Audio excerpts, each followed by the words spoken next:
E aí, artistas, beleza? Aqui quem fala é o Matheus e sejam muito bem-vindos a mais um vídeo aqui do canal. Primeiramente, eu queria me desculpar por esses últimos meses de hiato.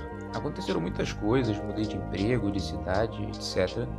Durante algum tempo estava muito difícil de manter os vídeos do canal e eu acabei deixando eles um pouco de lado. Mas queria também agradecer a força que vocês me deram, com mensagens de apoio, incentivo e a galera que foi lá no meu Instagram perguntar quando que os vídeos voltavam. Bem, agora eu tô de volta e vou tentar recuperar a regularidade do canal. Então, sem mais enrolação, bora pro vídeo!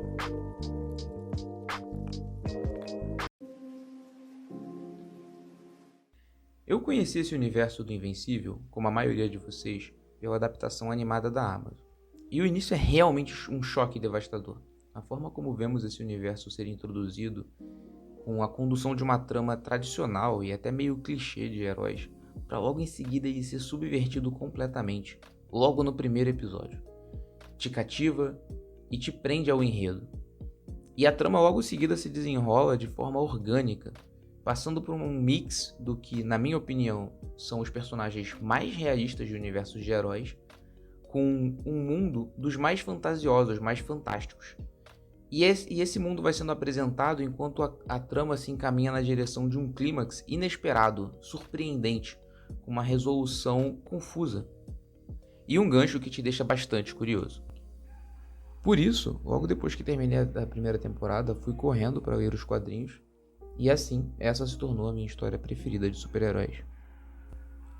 Pode até parecer um exagero que uma história que eu conheci há tão pouco tempo e que no mundo dos quadrinhos é relativamente jovem tenha superado nomes tão antigos e tradicionais como a Marvel e a DC, empresas que chegam a ter personagens com 80 anos de história. Mas a verdade é que a idade desses personagens, ou mesmo a qualidade de suas composições, porque sim, nós estamos falando de bons personagens, mas não faz nenhuma diferença quando a gente vê esses personagens introduzidos em contextos de histórias genéricas, tramas engessadas e fórmulas batidas ou repetitivas. É nesse ponto que o universo de Invencível revolucionou a forma de contar as histórias de heróis. Porque o conteúdo em si ele é simples, mas a forma como ele nos é apresentado é diferente. É diferente das fórmulas batidas e genéricas da Marvel, em que é sempre a mesma história do herói ser introduzido, num acidente ou num evento fantástico, ele enfrenta desafios de personagens que têm os mesmos poderes do que ele, é derrotado, enquanto está desenvolvendo uma trama de relacionamento por fora, ele se supera, se torna mais poderoso, derrota esse inimigo, então no filme seguinte a gente vai ter uma cena pós-crédito que vai levar ele para uma equipe maior. E isso repetido ao longo de 12 anos. Já tá ficando tão previsível que as pessoas nem mais querem assistir os filmes, elas ficam comentando sobre eles pelo que vem em vídeos ou em comentários depois que os filmes são lançados. Basicamente virando só uma expectativa do que ela vai fazer a seguir, sendo que a seguir não vem nada, só mais do mesmo. E o Invencível derrota essa história de tramas batidas e repetitivas, trazendo um desenrolar de enredo totalmente inesperado, com personagens que você acha que vão ser importantes sendo mortos logo no começo, personagens que você acredita que não vão ser importantes ou que talvez sejam até descartáveis, perdurando até o final e sendo muito importantes, personagens que você acredita que vão ser maus, servindo a propósitos bondosos e vice-versa. A trama está constantemente subvertendo as suas expectativas e te trazendo cada vez mais para um clima de dúvida e mistério do que vem a seguir, de forma que vai te deixando preso. Ao mesmo tempo, o Invencível também derrota a DC no campo que a DC se propôs a ser a sua especialidade.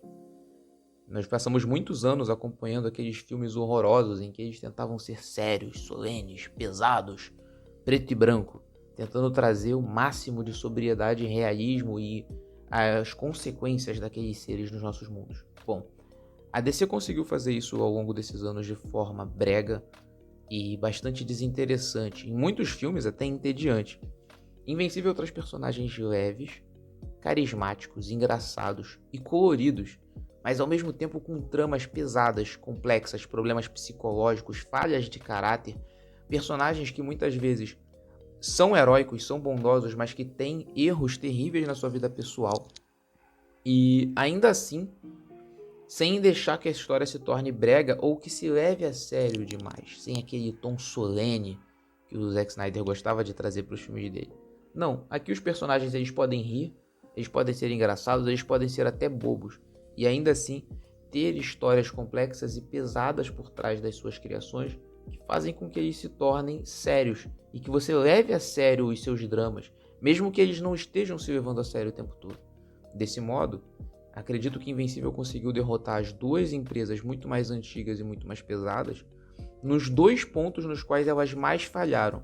E assim deixou para trás a sua forma de fazer histórias até então, e assim vai fazer com que essas empresas corram atrás do prejuízo, atualizando o jeito que mostram seus personagens, ou que eles se tornem ultrapassados. Mas, como adaptação, eu não sei se posso dizer que Invencível é uma adaptação perfeita. E não, eu não sou um daqueles que acredita que para ser uma adaptação perfeita ela tem que ser exatamente igual ao material base. Na verdade é pelo contrário. Quem acredita nisso ainda não entendeu que existem diferenças fundamentais entre as mídias e que para você transportar a história de uma mídia para outra tem que ser feita uma adaptação e não uma cópia. Geralmente quando tentam emular de forma artificial o que é contado de uma mídia para outra exatamente como ela foi feita, o resultado é bem ruim. Mas mesmo assim, acho que o principal problema da adaptação de Invencível é a forma, entre aspas, rushada com qual a história está sendo contada.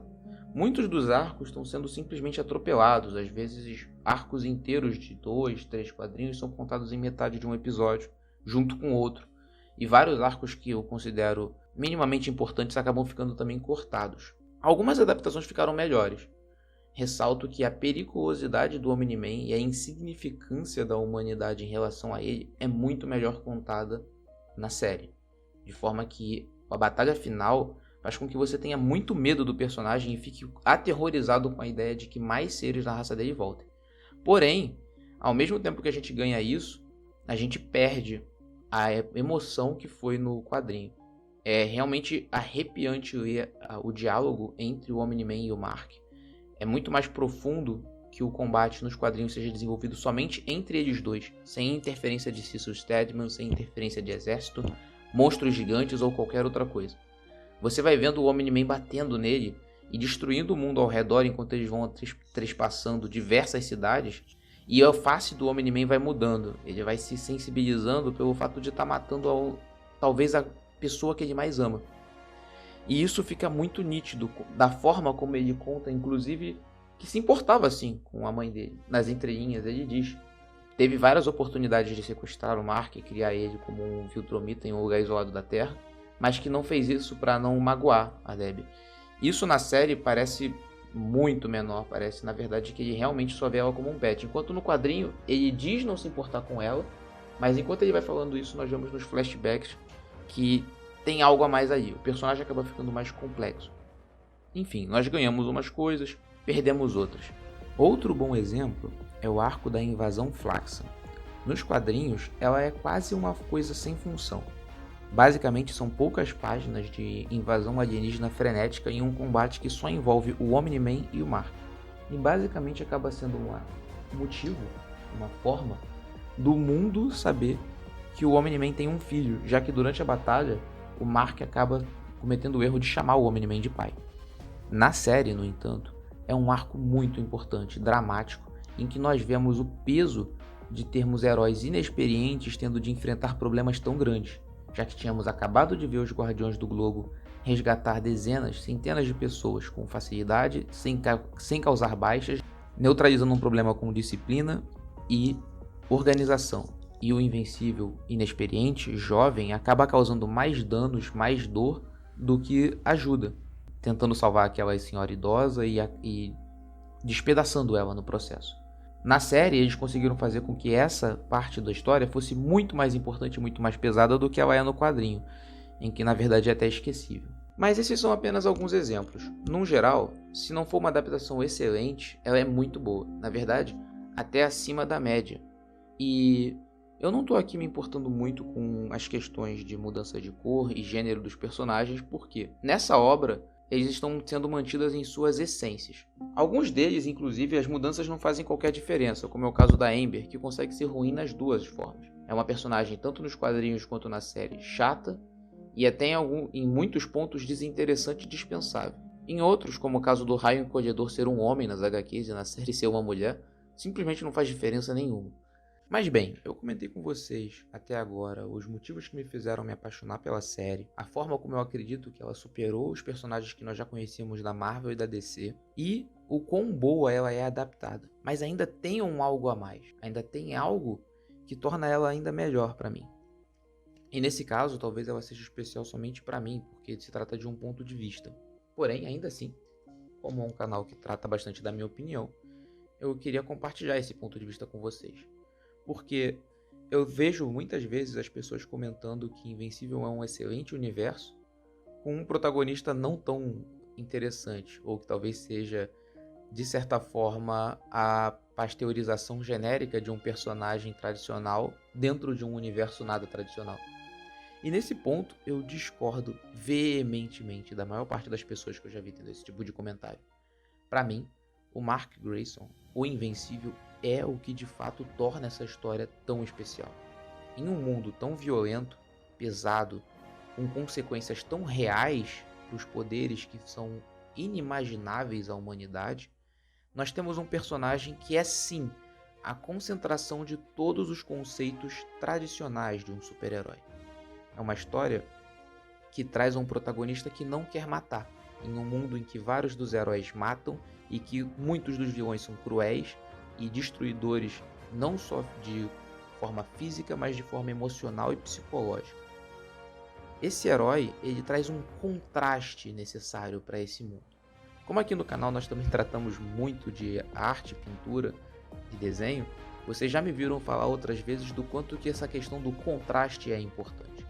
É o contraste com o escuro que faz o claro chamar a atenção dos seus olhos. É o contraste entre muitas formas de tonalidade na mesma cor que faz com que aquela cor se torne interessante quando aplicada em alguma coisa.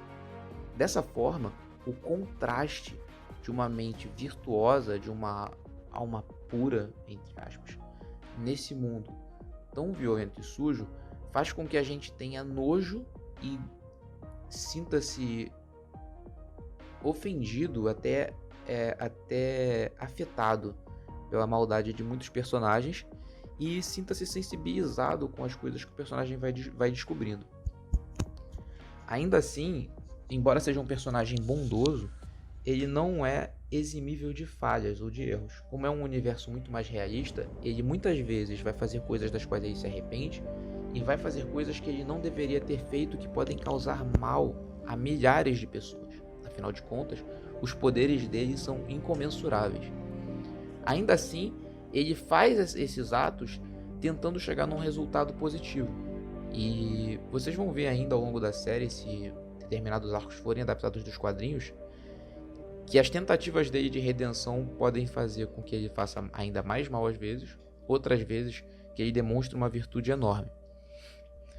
Esse contraste, para mim, faz com que Invencível se torne superior a algumas outras histórias modernas de heróis como The Boys. Embora seja um universo que eu também goste muito, acaba se tornando uma sátira, uma crítica, um contrário dos heróis tradicionais. Enquanto em mundos como Marvel e DC nós vemos todos os heróis serem virtuosos e bondosos, todas as pessoas serem gentis e dispostas a fazer o bem, em The Boys simplesmente não existe bondade. Mesmo os personagens que deveriam ser de fato os heróis, os protagonistas da trama, aqueles que não têm superpoderes, trazem consigo muita escrotidão, vingança, mágoa e atos deploráveis e que não deveriam ser glorificados como feitos de bondade. É realmente uma forma muito boa de chocar e de te trazer uma crítica da forma batida e genérica com a qual as histórias tradicionais nos apresentavam personagens muito irreais.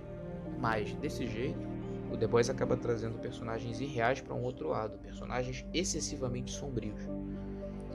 Em Invencível, nós vemos que sim, os personagens eles têm a necessidade muitas vezes de matar, muitas vezes o próprio Invencível vai ter de destruir ou eliminar os seus inimigos, mas ele não quer fazer isso, ele não se diverte com isso, ele não sente prazer em causar essa dor.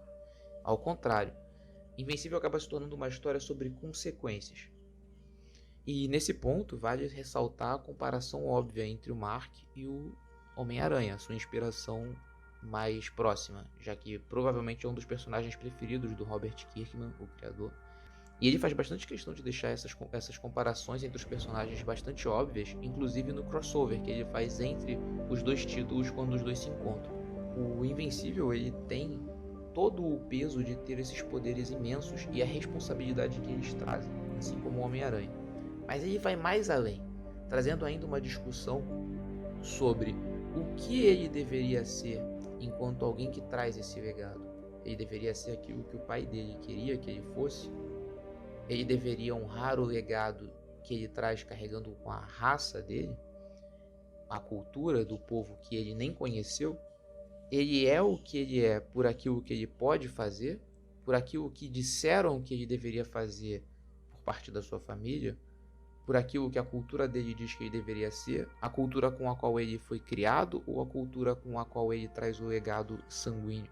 Todas essas questões são um peso enorme na qual um garoto, um adolescente, tem de tomar todas as suas decisões sabendo que cada ato que ele promulga vai gerar consequências para todo o planeta, porque ele é simplesmente poderoso demais e toda a carga emocional, cultural e genética que ele carrega é grandiosa. Por isso a história para mim, em torno do Mark, toma contornos muito maiores, muito melhores do que a de todas essas outras histórias que eu citei. É um personagem que trata de responsabilidade, poder, legado e ao mesmo tempo de abnegação e autossacrifício, quando ele, muito jovem, percebe que ele simplesmente não vai poder ter uma vida normal, que ele não vai poder sair com a namorada dele ou ter os amigos de escola dele. Ele tem que passar as noites patrulhando, tem que passar os dias lutando, muitas vezes quase morrendo. Um personagem realmente cativante. Para mim, um dos melhores protagonistas de histórias de super-heróis de todos os tempos. Enfim, deve ter ficado bem claro o quanto que eu gosto dessa história e o quanto que eu gosto bastante desses personagens. Mas o vídeo já está ficando bastante longo e eu acho que era essa a ideia que eu queria passar. Esse vídeo existe basicamente porque quando a primeira temporada de Invencível lançou, eu ainda não tinha feito o meu canal. E antes de comentar a segunda temporada, num vídeo que vai vir, acredito eu que na semana que vem, eu queria deixar vocês informados, atualizados e até compartilhar da minha experiência pessoal com essa série. Por isso, espero que vocês tenham gostado. Fica de novo o agradecimento enorme para todas as pessoas que me deram força nesse período que o canal não voltava. Esse vídeo mesmo deveria ter saído muito antes, mas eu enfrentei bastante dificuldade de editar na situação que eu estava me encontrando antes. E agora eu espero que eu vá conseguir manter a regularidade e trazer cada vez mais vídeos aqui para vocês com mais conteúdo. É isso. Se você gostou, curte, comenta, compartilha, dê a sua opinião sobre os personagens, sobre aquilo que eu falei. Você discorda? Você concorda? Vamos ter um diálogo legal nos comentários. E eu vejo vocês no próximo esboço. Tchau!